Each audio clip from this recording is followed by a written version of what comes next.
Hello, we are reading The Lorax by Dr. Seuss. I'm Simon Paisley Day. I'm Theo Paisley Day. And welcome to our story.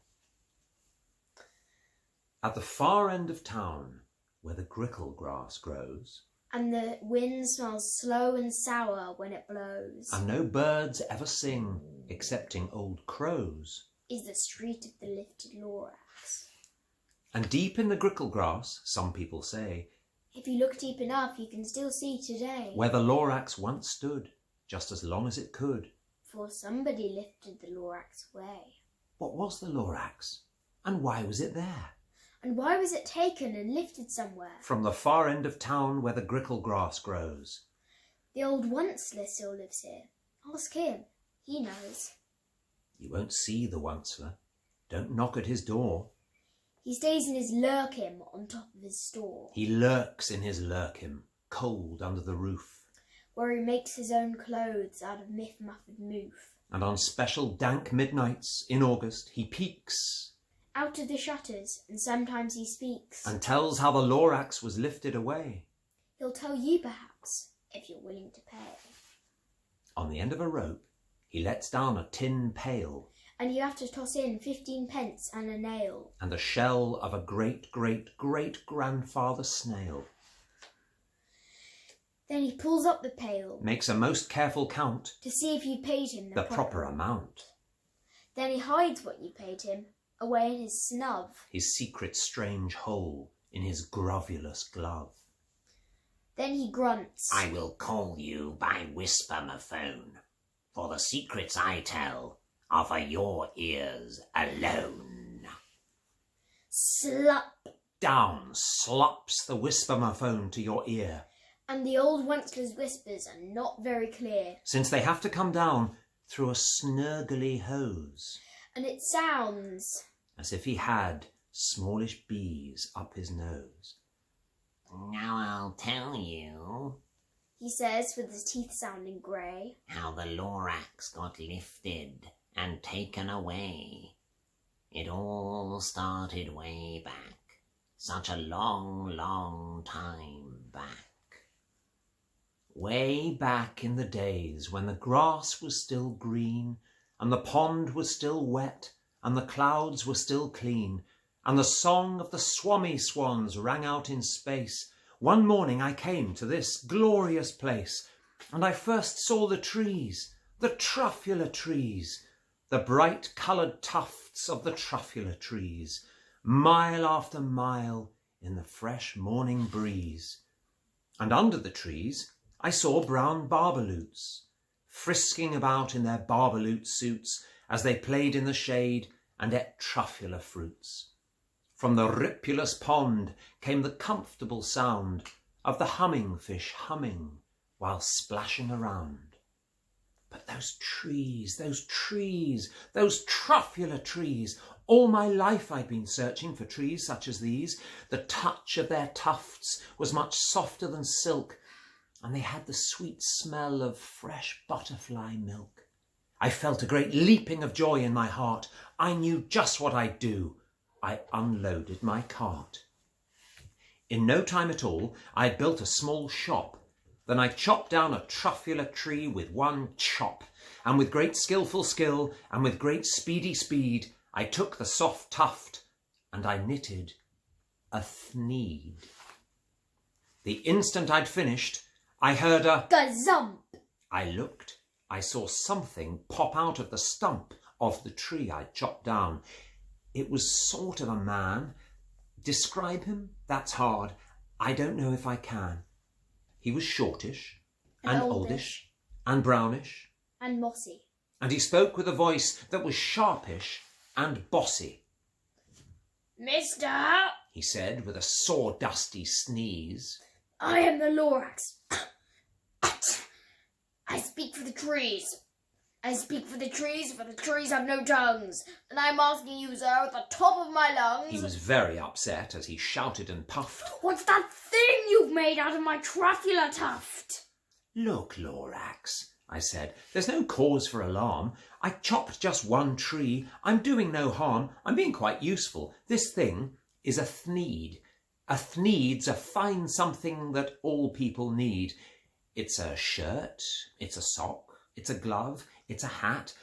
But it has other uses, yes, far beyond that. You can use it for carpets, for pillows, for sheets, or curtains, or covers for bicycle seats. The Lorax said, Sir, you are crazy with greed. There is no one on earth who would buy that fool Thneed.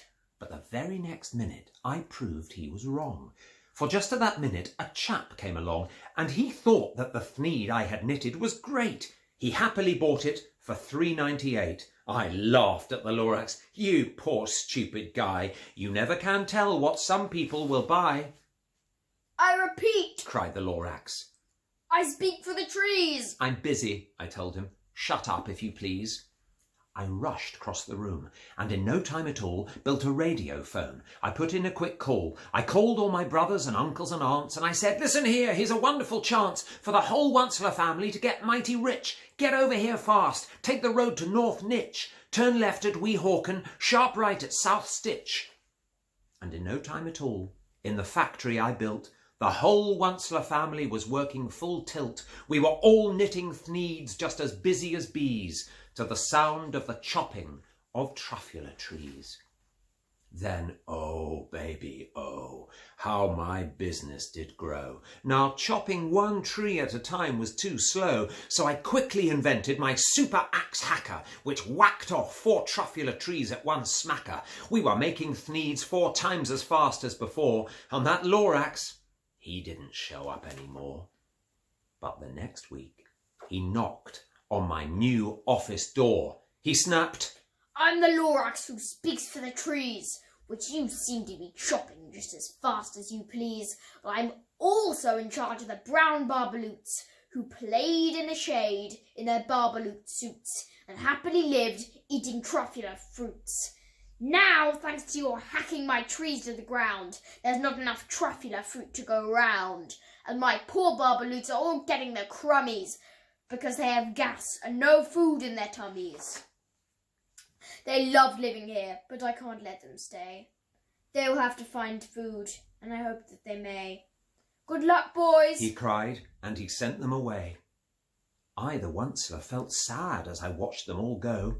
But business is business, and business must grow, regardless of crummies in tummies, you know. I meant no harm. I most truly did not. But I had to grow bigger, so bigger I got. I biggered my factory, I biggered my roads, I biggered my wagons, I biggered the loads of the Thneeds I shipped out. I was shipping them forth to the south, to the east, to the west, to the north. I went right on biggering, selling more Thneeds, and I biggered my money, which everyone needs. Then again he came back. I was fixing some pipes when that old nuisance Lorax came back with more gripes. I am the Lorax. He coughed and he whiffed, he sneezed and he snuffled, he snargled, he sniffed. Onceler! He cried with a cruffulous croak. Onceler, you're making such smogulous smoke. My poor swummy swans, why they can't sing a note. No one can sing who has smog in their throat. And so, said the Lorax, please, pardon my cough. They cannot live here.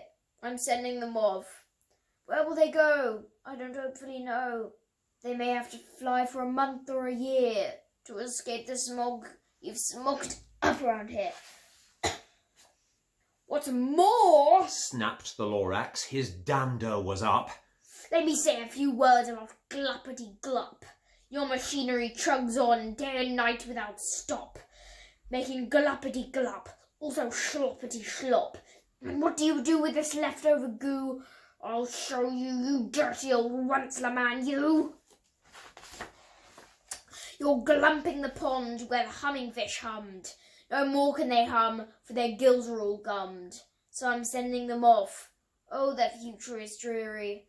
They'll walk on their fins and get woefully weary, in search of some water that isn't so smeary. I hear things are just as bad up in Lake Erie. And then I got mad. I got terribly mad. I yelled at the Lorax, "Now listen here, Dad. All you do is yap, yap and say bad, bad, bad, bad. Well, I have my rights, sir, and I'm telling you I intend to go on doing just what I do. And for your information, you Lorax, I'm figuring on biggering and biggering and biggering and biggering, turning more truffular trees into thneeds, which everyone needs." And at that very moment, we heard a loud whack. From outside in the fields came a sickening smack of an axe on a tree. Then we heard the tree fall. The very last truffular tree of them all. No more trees, no more thneeds. No more work to be done. So in no time my uncles and aunts, everyone, all waved me goodbye. They jumped into my cars and drove away under the smokes and the smuggered stars. Now all that was left, 'neath the bad-smelling sky, was my big empty factory, the Lorax and I. The Lorax said nothing, just gave me a glance, just gave me a very sad backwards glance as he lifted himself by the seat of his pants. And I'll never forget the grim look on his face when he hoisted himself by the seat of his pants and took leave of this place through a hole in the smog without leaving a trace. And all that the Lorax left here in this mess was a small pile of rocks with one word: unless. Whatever that meant, well, I just couldn't guess. That was long, long ago, but each day since that day I've sat here and worried away through the years while my buildings have fallen apart. I've worried about it with all of my heart. But now, says the Onceler, now that you're here, the word of the Lorax seems perfectly clear. Unless someone like you cares a whole awful lot, nothing is going to get better. It's not. So... Catch! said the Onceler. He let something fall. It's a truffular seed. It's the last one of all. You're in charge of the last of the truffular seeds. And truffular trees are what everyone needs. Plant a new truffular. Treat it with care. Give it clean water and feed it fresh air. Grow a forest. Protect it from axes that hack. Then the Lorax and all of his friends may come back.